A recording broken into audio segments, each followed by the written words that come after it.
To live in a body of a survivor is to never be able to leave the scene of the crime.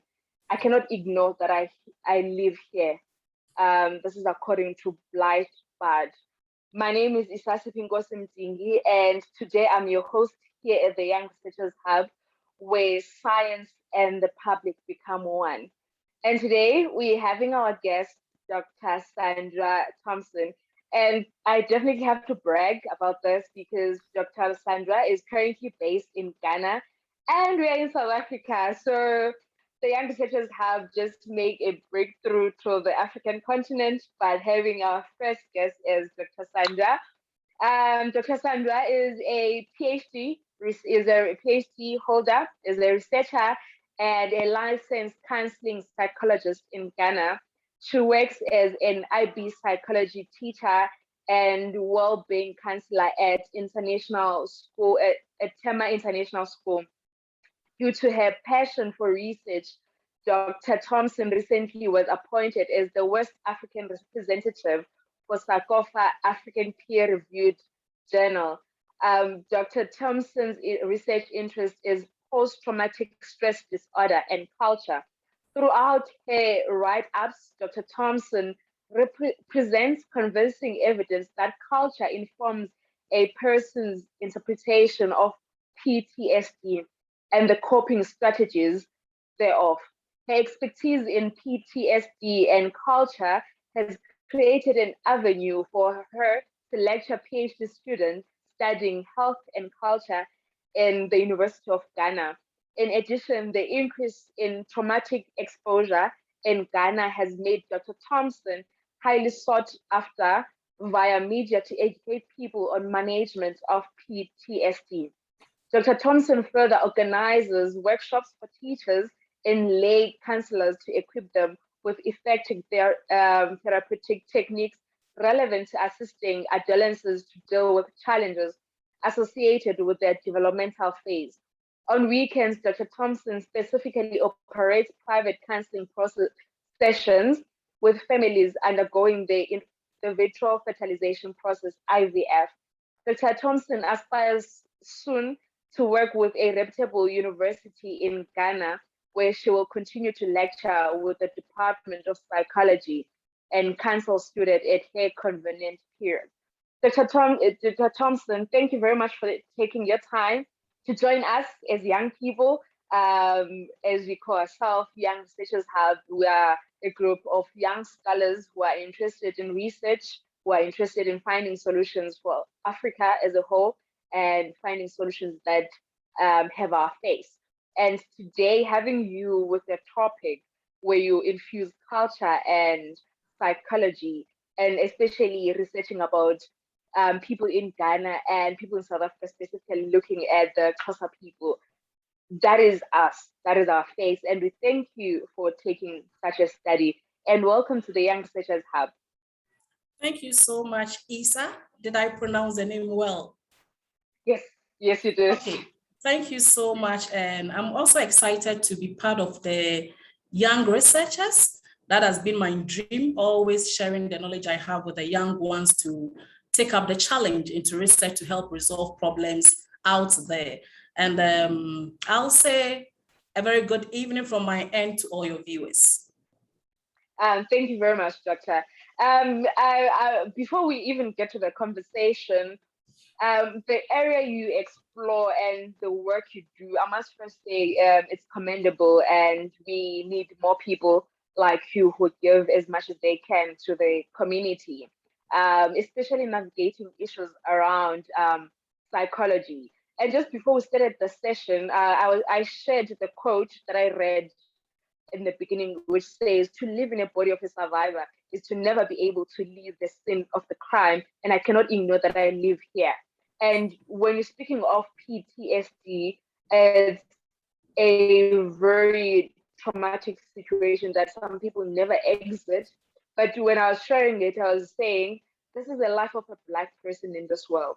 The reminder that we're constantly living in this world, in these bodies as a surviving people.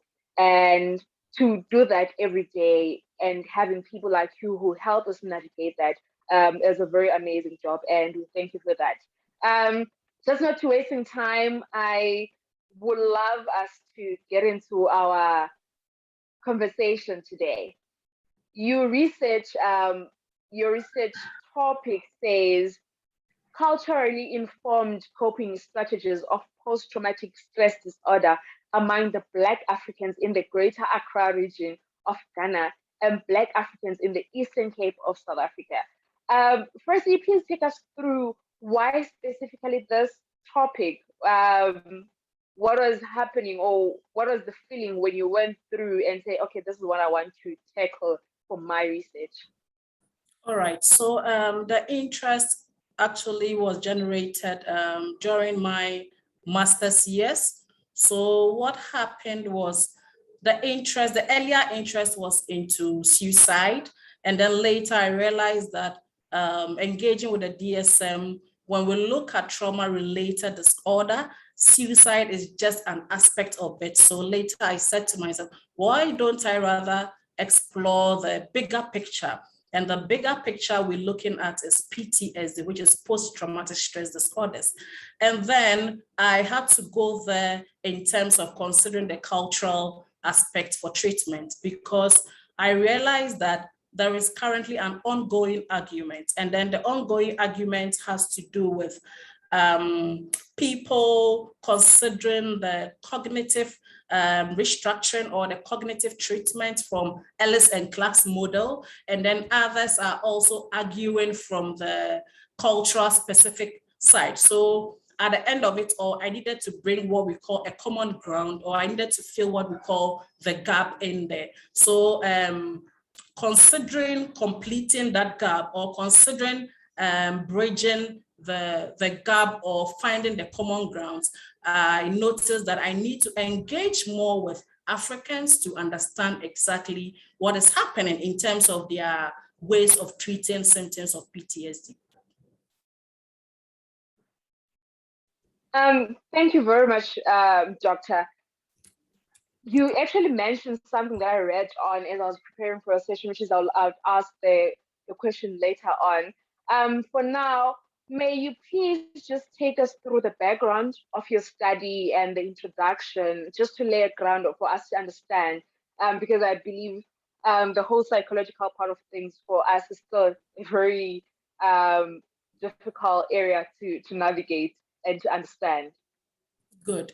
So when we say post-traumatic stress disorder, we basically are looking at a psychological challenge or a psychological experience, which is diagnosed at the clinical side or in a clinical setting as a result of what we objectively consider as traumatic event.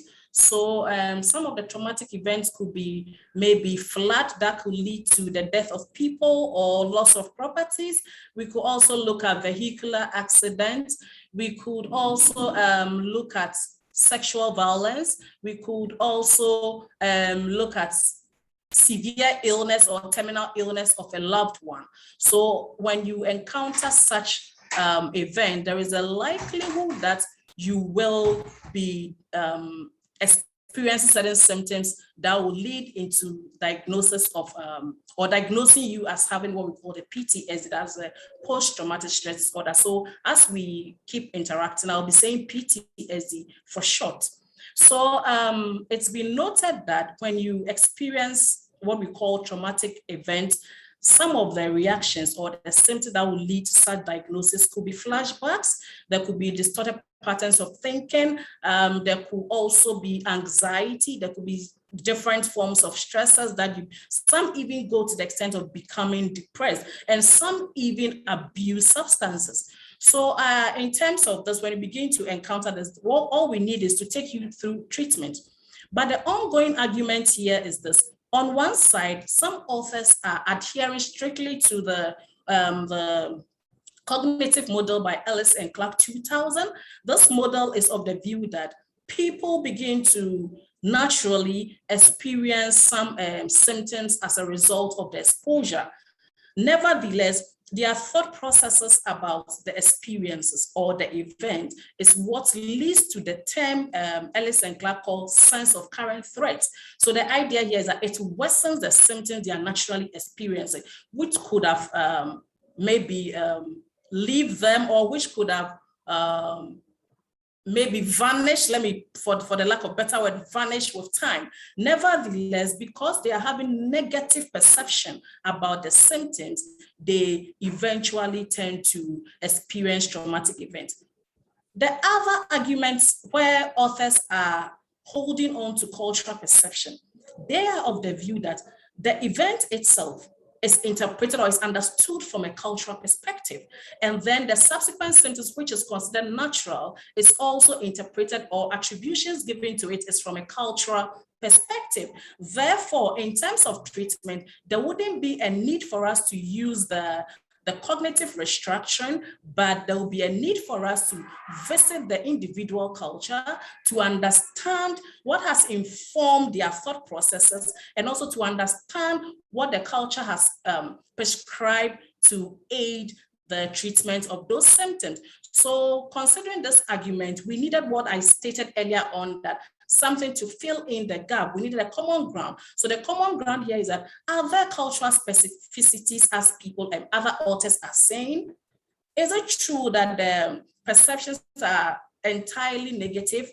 Even if it's entirely negative, what we are saying that it is constructed culturally. So therefore, there might be some cultural underpinnings in there that we need to figure out. So with the study, what happened was that I aimed at exploring and describing those cultural dynamics, those culturally informed practices adopted by people who have experienced or who have been diagnosed with PTSD, and specifically among Black Ghanaians and then Black South Africans. And then amongst the objectives, I wanted to look at the nature of these culturally informed practices. And then in terms of other objective, I also looked at establishing or exploring and describing the similarities, and also finding out if there are distinctive features in terms of the culturally informed strategies they've adopted and they are adhering to in dealing with the PTSD. So in terms of the two areas, like I mentioned earlier on, specifically in Ghana, I worked from the Greater Accra region, and then in South Africa, I worked from Port Elizabeth. I looked at Summerstrand, Motherwell, Utenig, and then, yes, specifically, I picked the individuals for the interviews from trauma clinics in South Africa.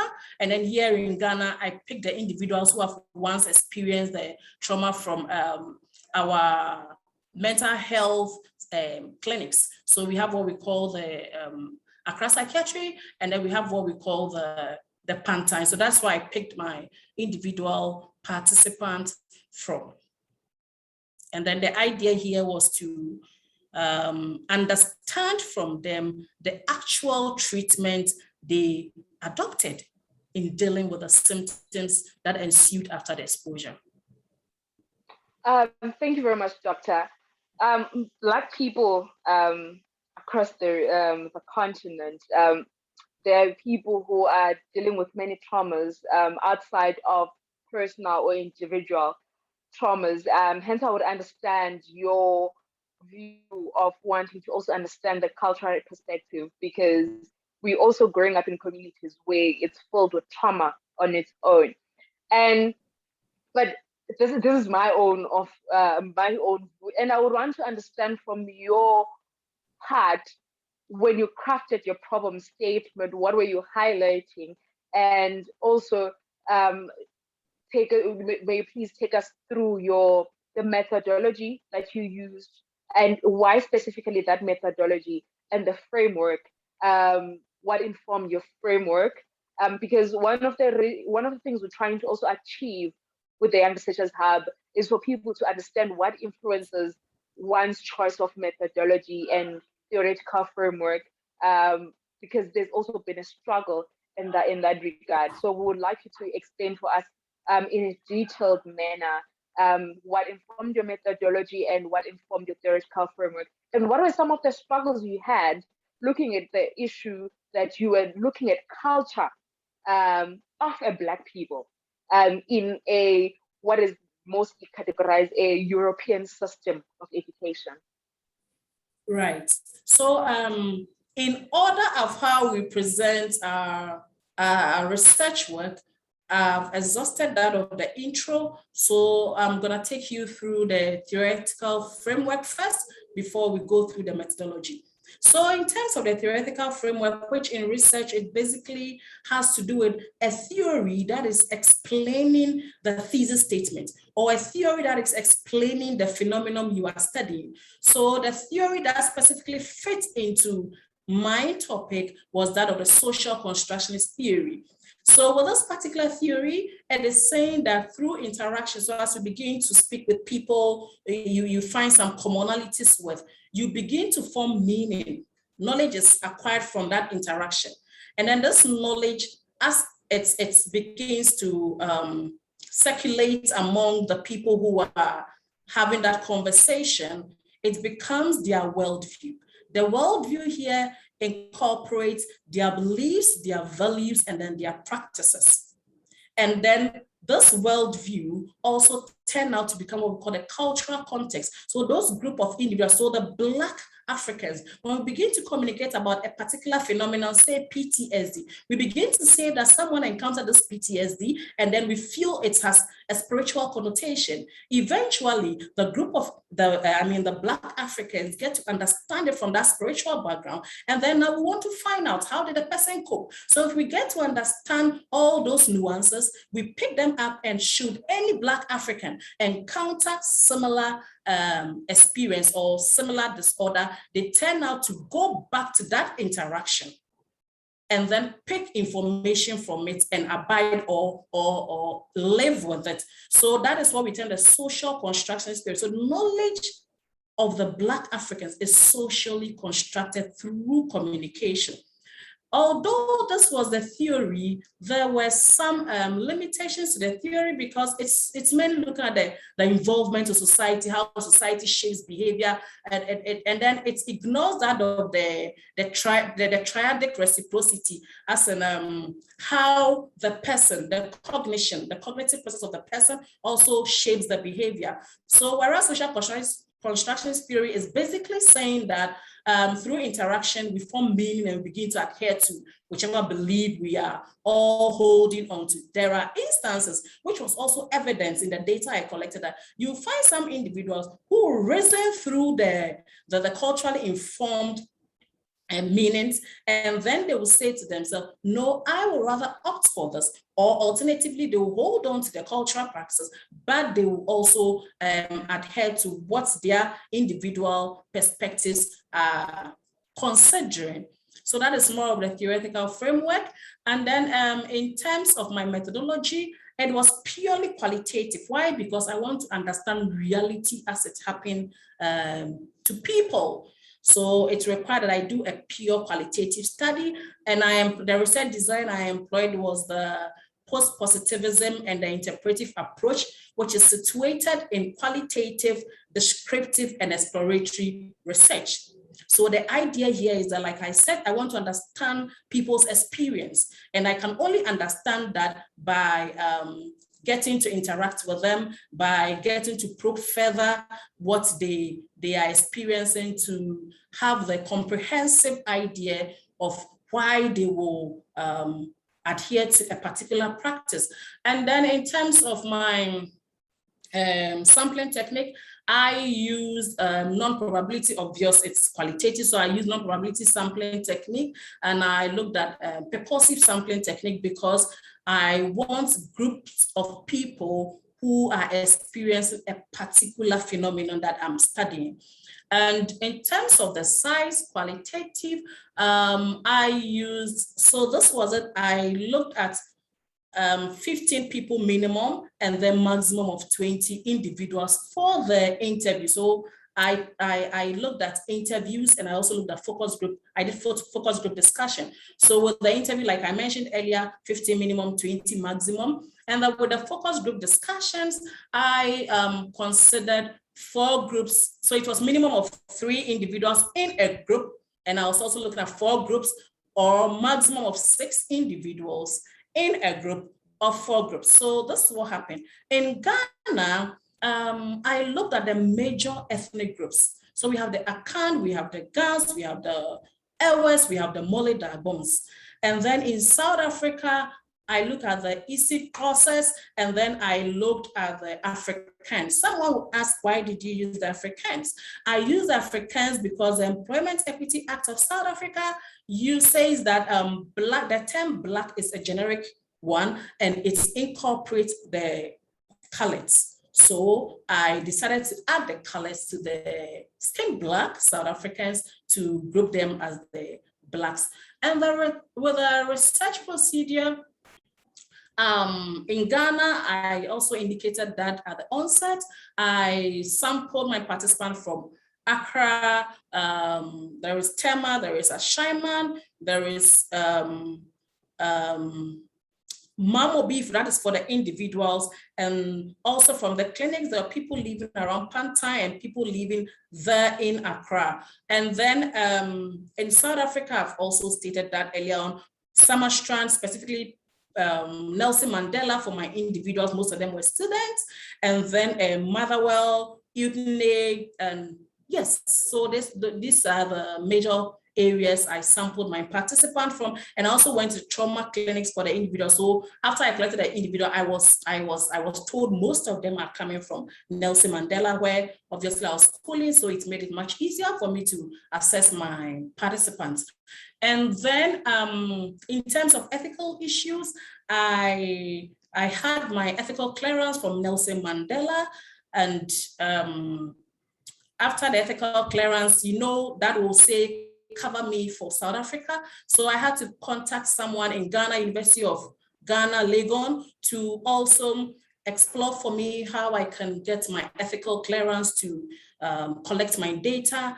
And I was told that since the ethical clearance from South Africa is from a department, is from the Department of Psychology, similarly, or it's also fine to use it here in Ghana. So I just presented my evidence of ethical clearance from South Africa to the clinics, and I was able to sample my participants. But for the individuals who will inform the focus group discussion, I had a gatekeeper in both countries who helped me to look for people above 18 who are culturally inclined and could give me information that is relevant to their culture. So it's relevant to the specific cultures ethnic groups I spoke about.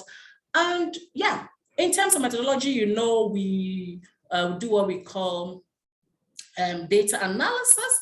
In analyzing my data, I use the Brown and Clark's thematic analysis, where first you familiarize yourself with the data you've collected, and then you would also have to begin to form themes, and then you secondly generate codes, then you form themes, and then now you link the themes you search through the themes, and you link it with literature up there, what you've picked from other existing studies to see if there are similarities, there are differences, and then you can begin your write-up with the results and discussion to argue out.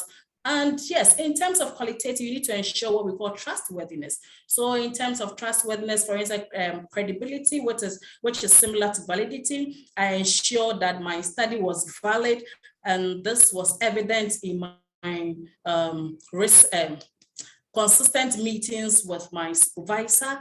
And then there was also independent coders. Independent coders here, we are looking at sometimes if you're not careful, your subjective perspective, your subjective views will come into the write-up. So to ensure objectivity of your work, or to ensure your work is valid, then it's encouraged that you use independent coder who independently read through your themes that your data collected and the themes that you generated.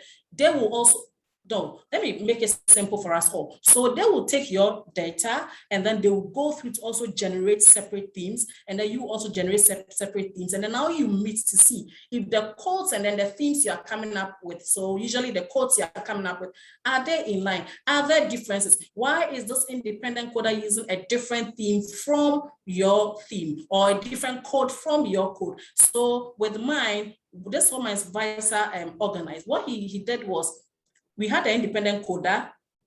This individual does it, I do mine, then we meet together with the supervisor and we agree on the code that deems fit for the script we read. So by doing this, we were able to do away with our subjective views in there.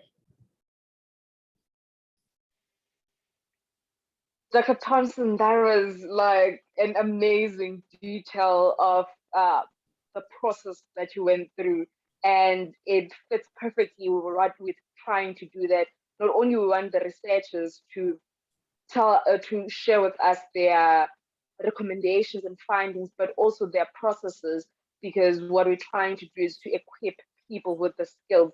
And now I definitely see that we need to invite you again for one of the research techniques, just because we also do research techniques.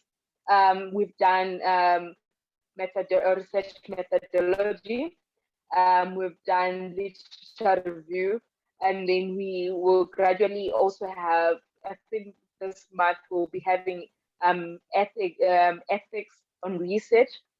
So we also try to unpack these themes for people. And what I always like about having a person that, as a Black person, I could say, because we have not had a white person or any different color, is that their examples are examples that we can easily relate to. So it always makes the explanation more easier into understanding than me going on YouTube and watching a video on what literature review is, and I'm left thinking, I certainly don't understand half of what you said. So we thank you for that. And that was, for me, because I also did my research in South Africa and in different regions, I could imagine the strain it had on you having to be into two countries. And that's something that we also don't take into account, because when we do our studies, we do them out of passion, we want to solve problems.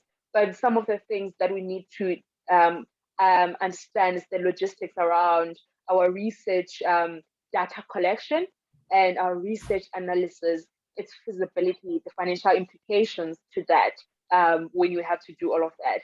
And I can't imagine how yours look like doing it in two countries.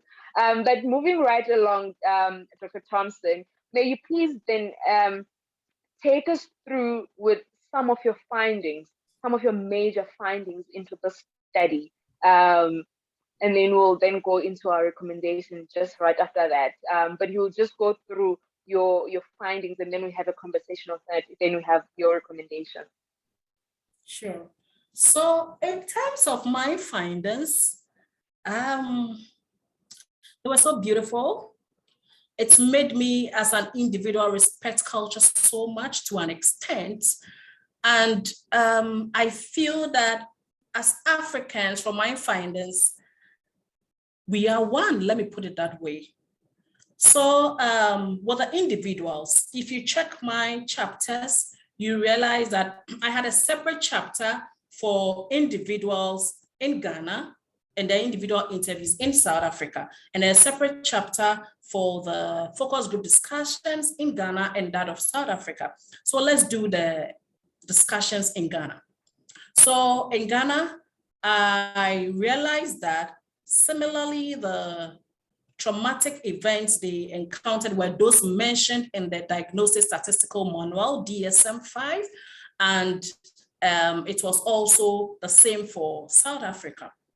So in terms, I first explored the experiences as in the symptoms, and then the symptoms as mentioned, people were anxious, they had the flashbacks, they had the distorted patterns of thinking, they had the insomnia, they had the withdrawal symptoms, and many more. So it cut across, but one outstanding, one unique symptom was encounter with spirit of the dead.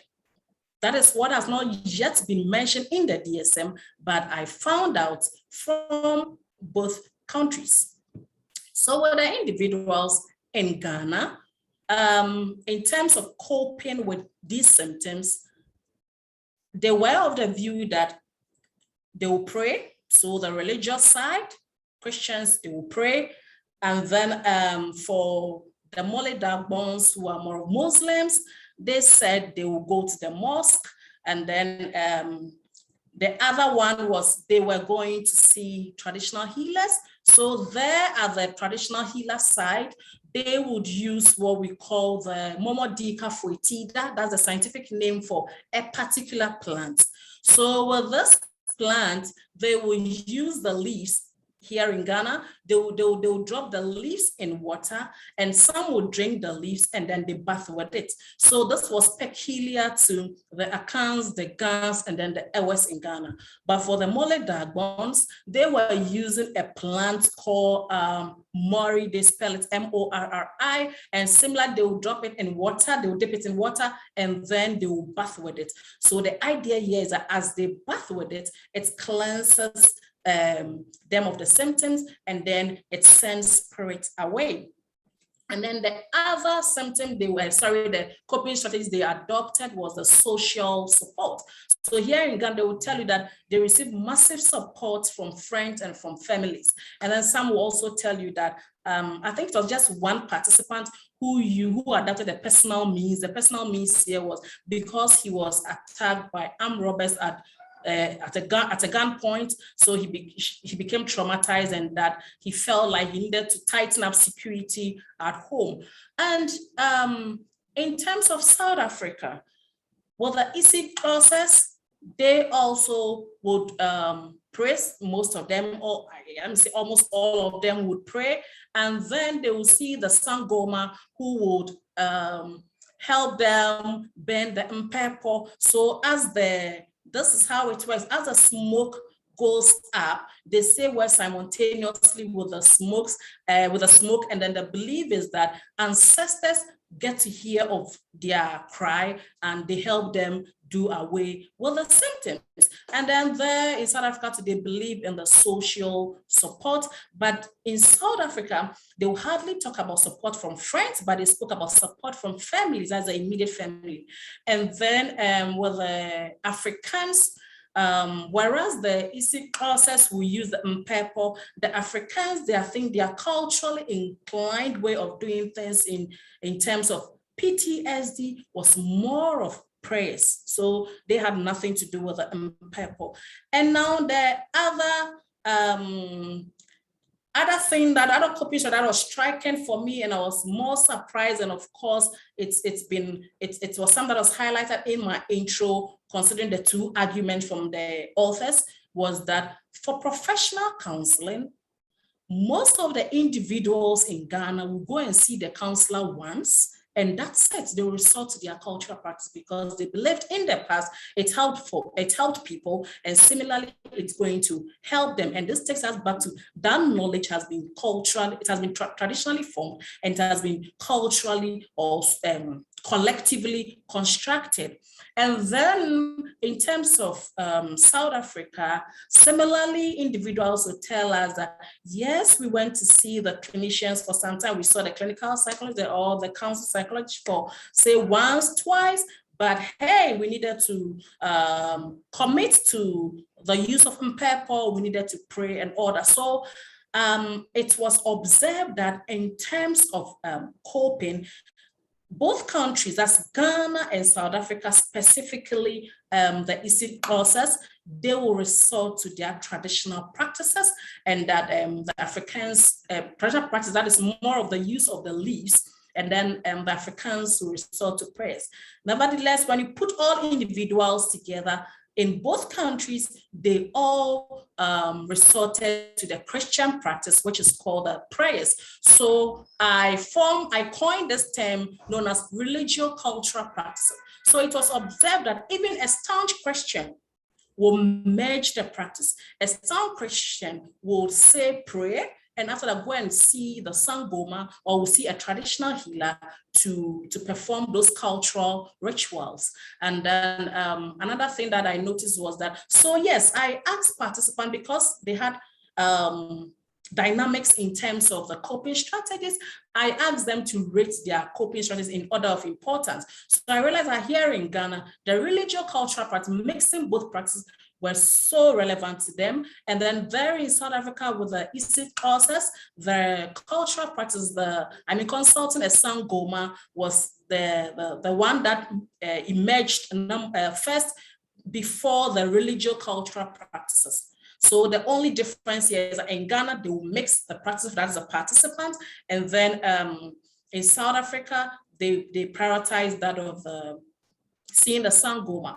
So I also had to do, this is for the individual interviews. Now I had to do the focus group discussion. So in my focus group discussions, what I did was we used a vignette with my research team members, we used a vignette. So in the vignette, we've talked about, we've used a scenario where a woman had the son go jet skiing and died in the process. So the woman became traumatized and started exhibiting some of the symptoms, flashbacks, being anxious. The woman was always indoors, taking landscape pictures from the windows, wouldn't want to come out to speak to anyone. So when we presented the case to them, then we asked them, where do you think these symptoms are coming from? And then they said, it's the spirit of the dead child. And that the dead child, that is in Ghana, and that the dead child has not found some peace in there, has not found a reliable place to rest, and therefore will have to go around and cause some of these symptoms for a ritual to be performed. So we moved on. So what would you suggest for this woman to do to help her overcome the symptoms? Then they said the woman must pray, the cultural leaders, the woman must pray, but specifically their interest was on the woman must use the momodika for itida. In Ghana, the Akans would call it nyenyan, the Gans would call it nyanyara, the Ewes would call it kakla, and then among the Molly Dagbons, they said the focus group, the focus group participant will tell you the Molly Dagbon individual, or if the woman is from Molly Dagbon, the woman must use the more. And yes, there in South Africa, when we presented the vignettes, they were the focus group discussion participants in there were of the view that they feel that the symptoms are caused by umoya, U-M-O-Y-A. So basically has to do with spirit. And then the Africans use the word Gees, G-E-E-S, also talking about evil. It's called by evil spirit. So when I asked them how they will want, or what they will suggest for this woman to do from a cultural worldview to overcome the symptoms, the EC process suggested that the person immediately goes to see a sangoma to get the rituals performed, and then the Africans said the person must just pray to God, and he or she is going to find, because in the vignette was a woman, she is going to be fine. So when I merged the next chapter, which was chapter 6, I merged the individuals and then the focus group discussion. And then I realized that the striking information in there was the valuable role of the traditional healer. So I went ahead to speak to traditional healers, and fortunately I had one traditional healer at Nelson Mandela. She was going through the process, and she was already dressing like the healer, like a sangoma to school, and I had an interaction with her. And I also used a vignette, and she was of the view that yes, those symptoms are caused by spirit, and for the woman to overcome those, the woman must see a sangoma who knows and can speak to ancestors to help her deal with those things. So they will similarly bend the mpepo, and as the leaf and as the smoke goes up, they speak words with it. It gets to the ancestors. The ancestors will help her deal with those symptoms. And then here in Ghana, when I spoke to a traditional healer, she said, yes, the woman has spirits revolving around her. That is why she's exhibiting those symptoms. So they will encourage that this woman will use from the Akan culture, similar, they will use the Momodika for Etida. And then, yes, it escaped me. With South Africa, the Mpepo, the scientific name is the helichrysum. So that is what they consider valuable in treating the symptoms of the woman. And then here in Ghana, the Momodika for Etida was considered essential in treating the woman. And in both instances, you need to have the Sangoma, or you need to speak to a healer to help you deal with all the symptoms. Thank you very much, Dr. Thompson. That was quite an informative explanation, especially with the current times where it seems we've moved away, or the narrative is that we've moved away from our cultures and our identity, to learn that people are actually preferring traditional healers than okay, like for example in South Africa, the hierarchy being that you have your traditional healers, you have your everything working in order. So that was quite interesting, and also it's interesting how the two countries are having it similar. So it means I can move to Ghana, and if I have a problem, I'll just go to a traditional healer and explain what is happening, and I wouldn't have to struggle altogether. But it also reminded me of the book I read. I once read a book. It was almost similar to what you're talking about, the lady, but on that one, it was a child. And everything that was happening there, it's things that I've seen and we had a conversation about with my friends in South Africa, but the book was based in Nigeria. And the process of healing that child was similar. Go to a traditional healer, it was supposed to be established at a younger age, and go to a traditional healer. So how our lives are almost, not almost the same, they literally, I could move to most African countries and still live the same life should I find a problem, which is, for me, it's something that I'm proud of, that we still find our own ways of doing things as a way of healing.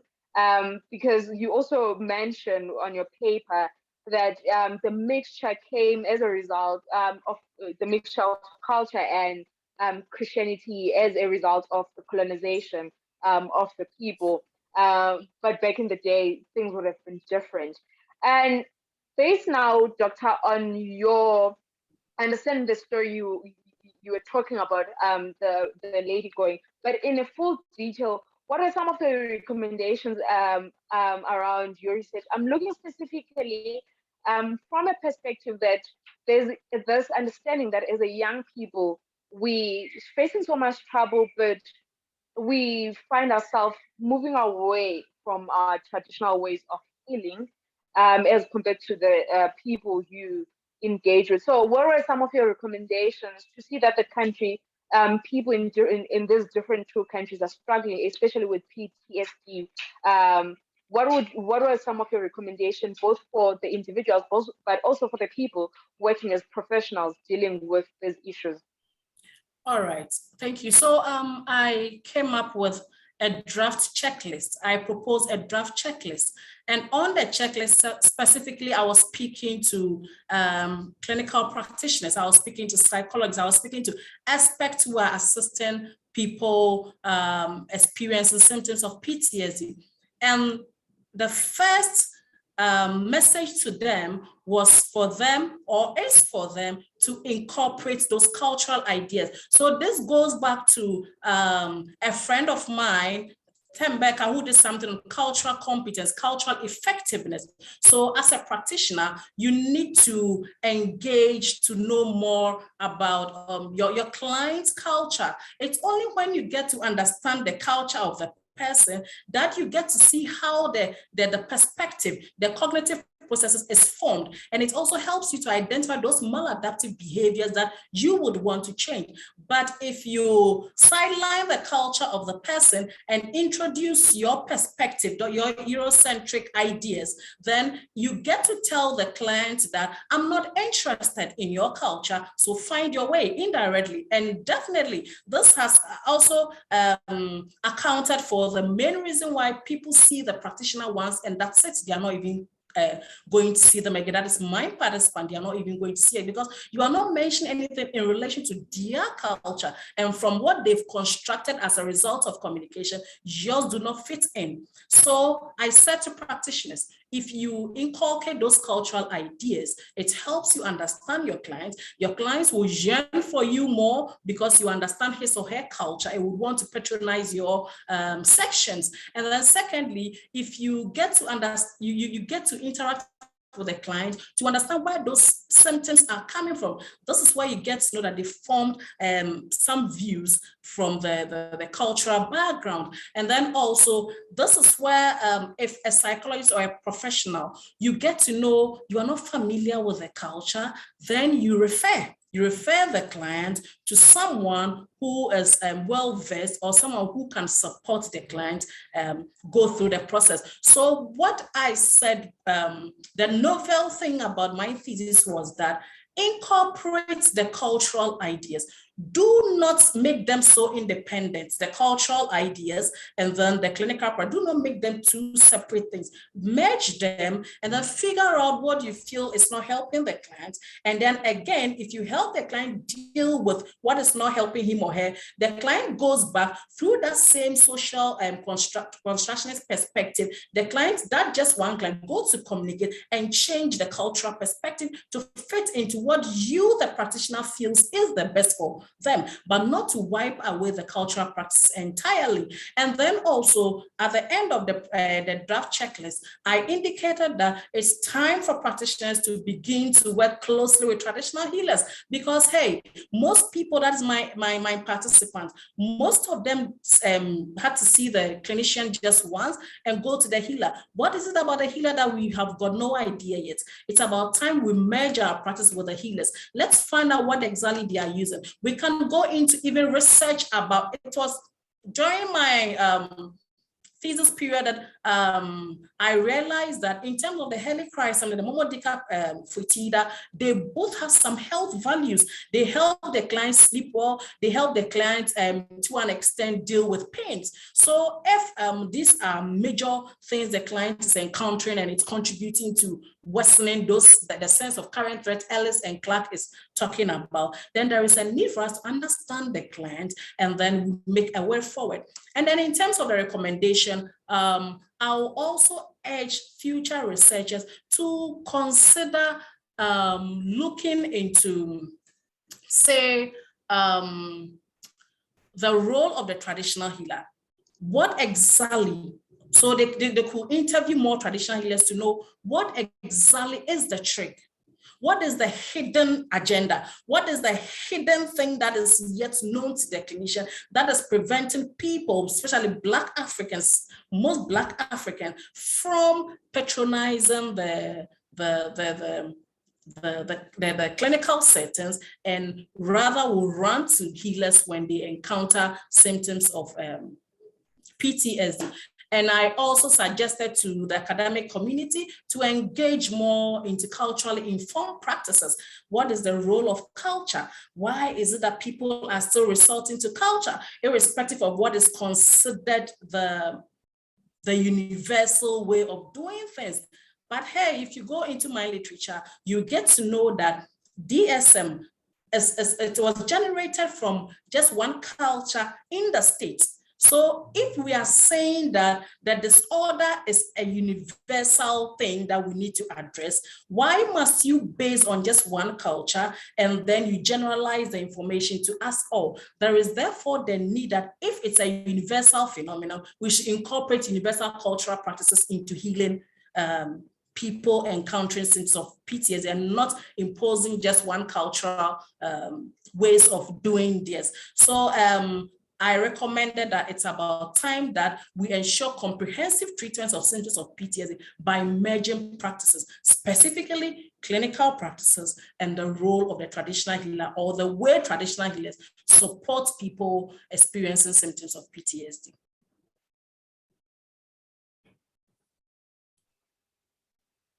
Thank you, Doctor. Something that you mentioned, which is I once actually asked about, was if I go to a doctor, a medical doctor, And then when I get there, I keep on going back, but I'm not being helped.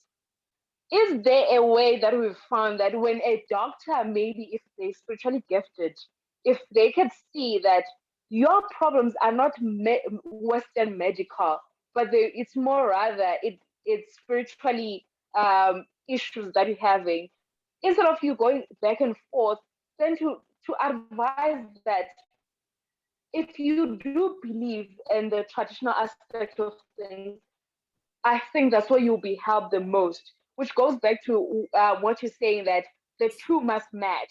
Because I don't think it helps us, especially for as African people, to to be narrow into the Western medical, where some of our issues are purely spiritual.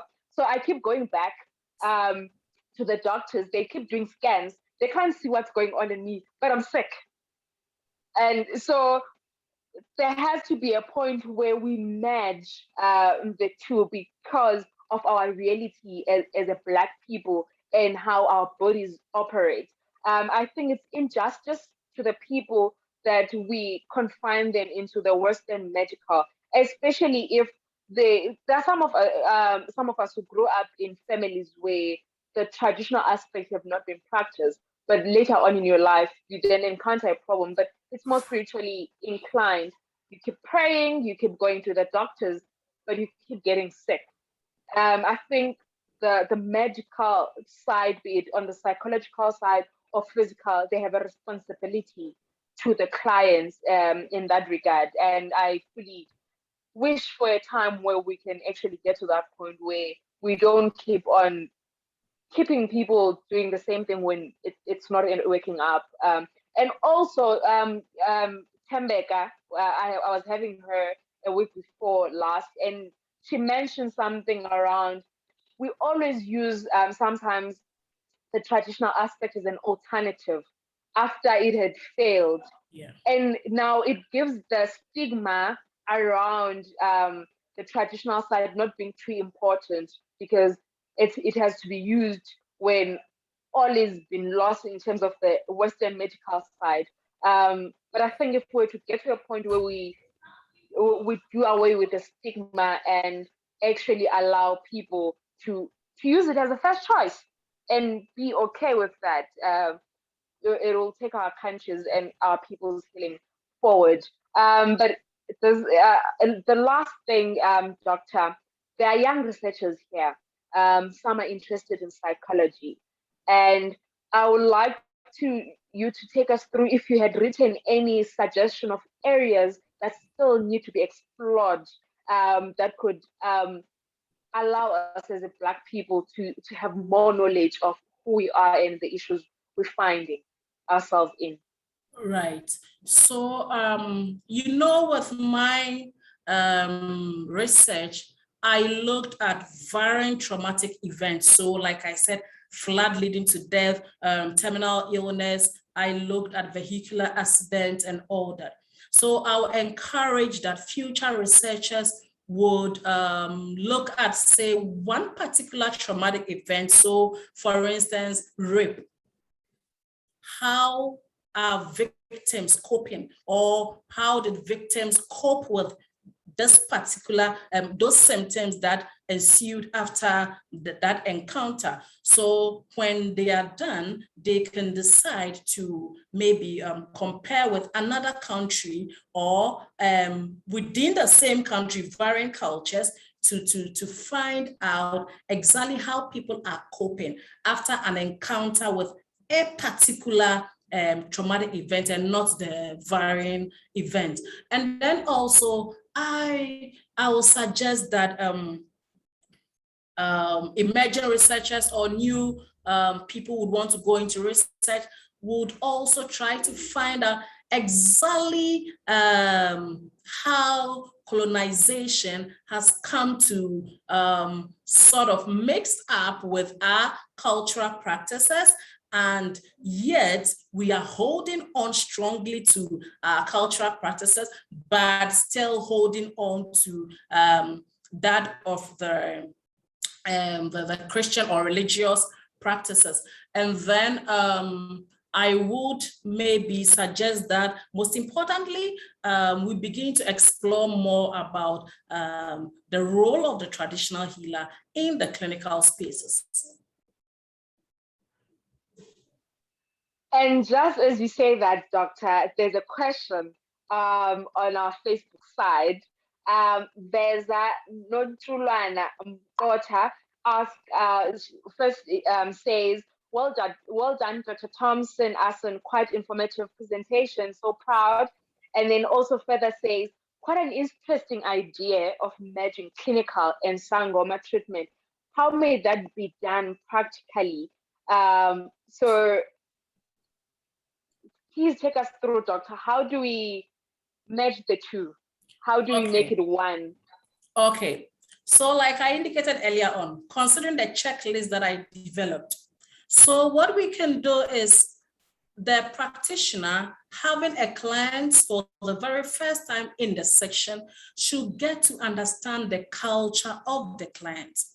The practitioner should get to understand the meaning the client is assigning to the event and then the symptoms, and giving the client opportunity, what are the strategies the client will be adopting to deal with the symptoms. By so doing, the client will be now bringing in the importance of his or her culture. And now you explore more. What is it about this particular practices that you feel I need to know as a clinician? Then the client mentions the name of the traditional healer. So this is the time you also visit the traditional, because for a psychologist, for a practitioner, you need to always upgrade your knowledge. Now you need to have a conversation with a healer, with a Sangoma, to find out what are these practices that you sort of take people experiencing symptoms of PTSD through. What are the relevant? What do you see exactly with this? I mean, how is it that you speak to what's called the smoke and it gets to the ancestor and the health, the person gets healed? So the beginning, at the moment you commence such conversation, the healer also begins to take you through the processes. And that is where you, with the technical know-how, you get to see those lapses you feel you can fill in. So if such traditional, if traditional healers get to see that they are welcome in your spaces, they bring on ideas, you bring on ideas, and those ideas are, for instance, going to erase certain practices, which of course might not be healthy in terms of the way the culture goes about with assisting people deal with traumatic event. So here it has to do with, you don't have to condemn them, invite them into counsel, have a conversation with them, get to understand the practices well.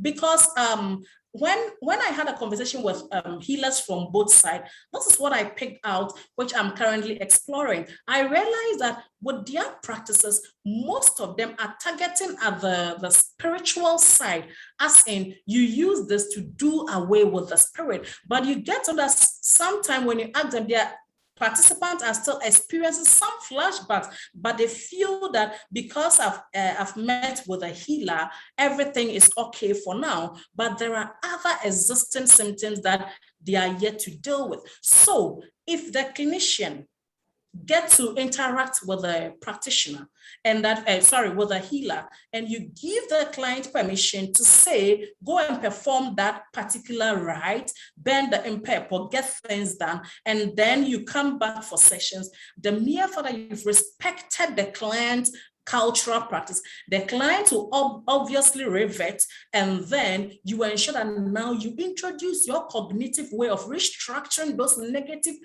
perspectives you've identified to have that complete healing I'm actually fighting for. Wow. Okay, Doctor, I'll definitely go for that type of counseling way, the two. Simply because Tembeka has actually joined us on Facebook, and she says, once again, never gets tired of hearing about your study, Sandra. I'm so proud of you.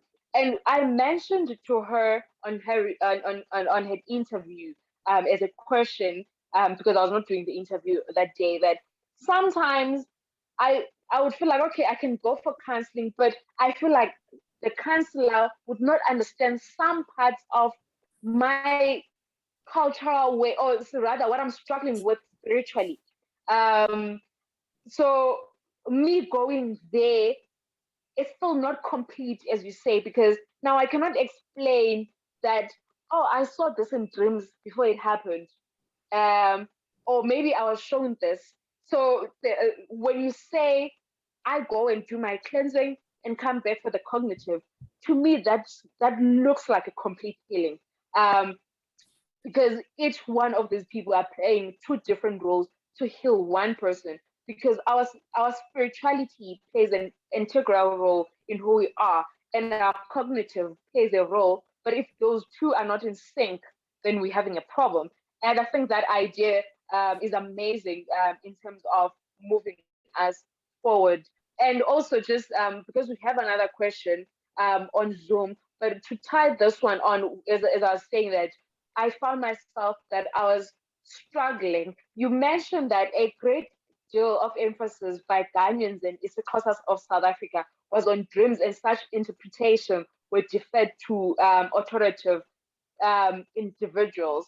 So it speaks to the issue that maybe I would have seen it in dreams. So this is how I think it should be done, or what I see. So if we were to respect those two and them working together, I think we'll take our healing forward as a people. But we have one question again on our Zoom. Mbali Bly says, "Thank you so much, Doctor, for sharing your research with so much passion, informative indeed. In your view, can one change cultural indoctrinated worldview later in life, or is it set in stone, or will one always bounce back to the default mode?" Well, to change cultural worldview will be quite difficult. Why? Because, we are from a collectivist country. We have ties with families. So even when you are skewing towards becoming an individualistic, borrowing the culture of other people, you will definitely come back home where you get to know that those practices are still in existence. So I had one participant there in Nelson Mandela who tells me that I went through counseling sessions, say 3 times, but when I went home, I told my mom that it was not working. And my mom had to call in a Sangoma. According to this participant, that is when she believed that those cultural practices are effective. So entirely, we can't do away with the cultural practices. What we can do is that we should get to understand that the cultural practices, to an extent, does not aid in healing all symptoms. It gets to deal with some aspects and leave others. And that is why we can say that the clinician can come in with their Western perspective. They can come in what has been clearly spelled out by Ellis and Clark, the cognitive model, to help do away with the rest, to aid full healing. So in terms of changing those worldview, we can change the unhealthy worldview, which of course they exist, but to change it completely will end up again not having one completely healed. Thank you, Doctor. And just one last aspect, as we're going to your closing remarks, I'm just going to highlight this, and then we have your closing remarks. As I was preparing for this, I had this in mind, like, let me check what's happening in terms of statistics for suicide globally. And part of the top 10 countries in the world that have the highest rate, 4 were from Africa. And the world is so huge, and we have 4 of our countries in the top 10. And the top 3, the first country is Lesotho, right next door. And at the bottom, and then the third, we have Eswatini, right next door to South Africa, which is, those were part of South Africa at one point. And the last country on the top 10 is South Africa. And that to me painted a picture of trouble. If out of 193 plus countries, we have part of those countries leading in the top 10 as a continent, we do have a problem that we need to look at. And I think some of your recommendations have a potential of taking us forward into these issues. You often hear on Facebook when people see, at one point, people were alarmed of the suicide rates at the University of Forte, and people were saying, this is not normal. This should be something spiritually related. We've been praying, we've been providing clinical psychologists, but the state is not changing. And it means we only have another way of looking things traditionally. What are we doing traditionally? And if that doesn't work, then we can always go back to the drawing board and say, we've tried all these three, it's not working out. Then how do we then move forward? Do we measure them together? Do we do them separately? So as a continent, we ought to do some introspection into how we're looking at culture and its use of, especially, I would say this, especially for millennials. For us millennials, I feel we've moved from using cultural aspect, like the lady talking about, that only when the parent felt that, you know what, you're not being, things are not working out, I'm taking you to, I'm calling a traditional healer. So I would like to thank you, Doctor, for coming through. But before I thank you, I would like you to have your closing remarks for our viewers and for this informative, wonderful session you had with us. Well, I don't know if you ever listen to Isa. I'm receiving some feedback.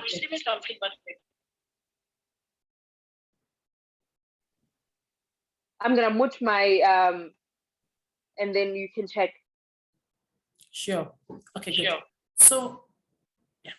So, if you listen to Natasha Nwansa during the 2019 Women Conference in Vancouver, Canada, so she said, as Black Africans, if you do things for us without us, it's simply doing it against us.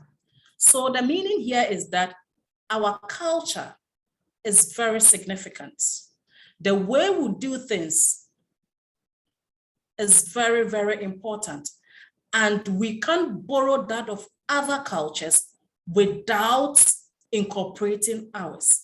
So it's important as individuals. If you encounter any mental health experience and you are struggling with from the Western perspective, you are struggling, or with your clinician, you are struggling to have complete healing, it's about time you visit your culture. It's about time you get to understand certain ways that things are done in line with that particular experiences that you are going through. Similarly to clinicians, including myself, which I tried recently. I don't know if you had in South Africa, there in March, 15 teenagers here in the, one part of Ghana drowned in the sea whilst they were swimming, and the parents obviously became traumatized. So I was part of the team. That is when I said to myself, Sandra, put what you voiced out there into practice to see how it's going to work. So when I had them in the first session, I engaged them in their cultural practice. Then I encourage them, the ones I identified as a healthy practice, I encourage them to go and ensure it's done. And then they can come back to me for us to continue with the process. Trust me, all the participants, I said participants, all the women I met, the mothers of the kids who died that I met, they all went to engage in those practices. And they even picked a phone to call me asking for when we can have the next session. So the implication here is that culture is relevant regardless. And for us to wear the cloth of the West Indians, we must first get to understand our culture, hold on to those relevant practices, and then buy into the Western perspective. And putting the two together will bring a full comprehensive healing. Dr. Sandra, I can't say anything beyond that. I can't even add on that. That is what I always feel is important. Your work and what you do is something that is very close to my heart. Culture, putting our culture at the center stage. Someone said we need not to make our culture or our lives a footnote, but at a center stage, be it school, be it everywhere. Our cultural practices, our identities of Black people, our teachings must be the center stage, not the footnote. And with what you just said, that if things are done outside of us, they never for us, but really against us. And for me, you edging Black scholars, traditional people, clinical psychologists, and everyone else to really take the time to understand Black people from their own reality. It's a very important work. And today we are streamed live both on Young Researchers Hub and the Wesley Guild.